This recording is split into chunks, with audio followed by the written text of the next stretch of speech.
Hey guys, welcome back to the channel. So we're going to rip right into how to use an email follow-up sequence and how to convert that from being a text email to using 100% VSL, because videos are becoming more and more effective and text-orientated follow-up stuff is becoming less effective simply because there is so much email, there's so many emails and so much clutter and so much noise out there, and you've also got interference and distractions from social media, that video is becoming more powerful because it's becoming more personal. And the more personal you can make your communication, the better it is for you. So when you go to send out your first follow-up email, in there, I just want you to have a short amount of text. And what you're doing is you're going to be telling people what's happening next. So I'm going to say that again. What you want to do is you have a short amount of text telling people what happens when you get them to take the next course of action. What happens next? Always be telling people what's happening next, so they are willing to go through that next step with you.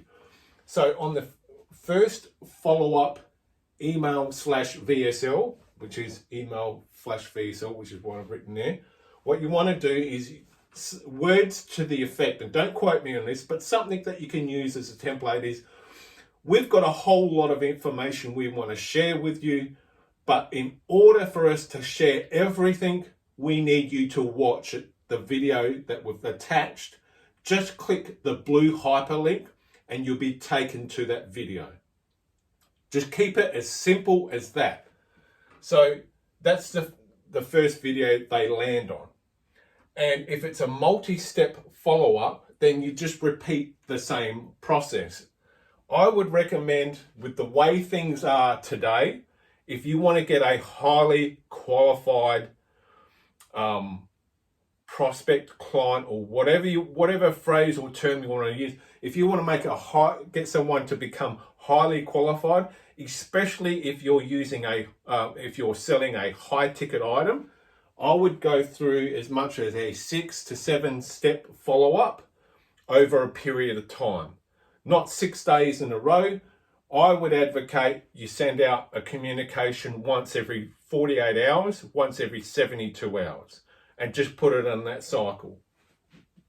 So you send out your first VSL, they watch it, and then what you do is you give them the information that you promised to give them, and then what you do is you send out a second VSL 48 to 72 hours later, and you would say something like, and if you can just bear with me because I'm just going to refer back to my example here, 2 guarantees. Because what you want to do is you always want to be feeding them information. Damn it, I should have left it on the page. Here we go. So the text that you would want to include as a part of your VSL script, so your video sales letter script, words to the effect. You could say, yesterday you discovered my new whatever. Have you grabbed or ordered it yet? You know it's for beginners, don't you? Goodness, even some pros in the industry use it. And then you would just have a very simple text like that, telling people, and this is the text that you would use as a script for your VSL, and you'd just be explaining what the whole follow-up process is all about and the reasons why you're contacting them. Then you would go to your second contact. So 48 to 72 hours later, you send out another video sales email follow-up type thing, however you want to phrase it. And in that email that you send up, you also have a small amount of text saying, here we have some further information about the product or service that you made the inquiry at, or what the lead generation ad was speaking about. We have another short video for you to watch, just in case you've missed our first one that we sent to you about 2 to 3 days ago, because not everyone monitors their email as proactively as you might think. Some people only check their emails twice a week. So that's why I'm advocating you hit them 6 to 7 times, because you'll at least get their interest at some point, and when they open up their email inbox, they'll see, oh shit, this guy's contacted me 3 times in a week. It must be important.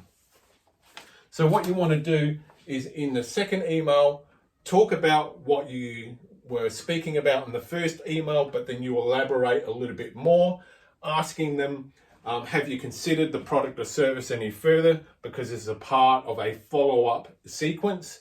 And then you go down into the third one. The third one that you send out would be obviously 48 to 72 hours after the second. And then you just give it that 42 to 72 hour window for each consecutive one. When you get to the 6th or 7th communication, you kind of end it and you start pre-closing. Pre-closing is talking about the offer a little bit more. Before that, what you're doing is just giving pure content about everything. You're doing like a mini sell all the way through here, but this is when you get to the 6th or 7th communication, you're really going in and you're buttering people up. You're pre-selling, pre-closing. And then by the time you get to the 7th one, I should have really written it on here. Bear with me for a second. The 7th communication, it used to be three forms of communication in the early 2000s, but it's now the 7th form of communication, or the 7th time that you contacted someone, simply because their email box is spinning over like a poker machine. We're already at 7 minutes. Catch me on part 3.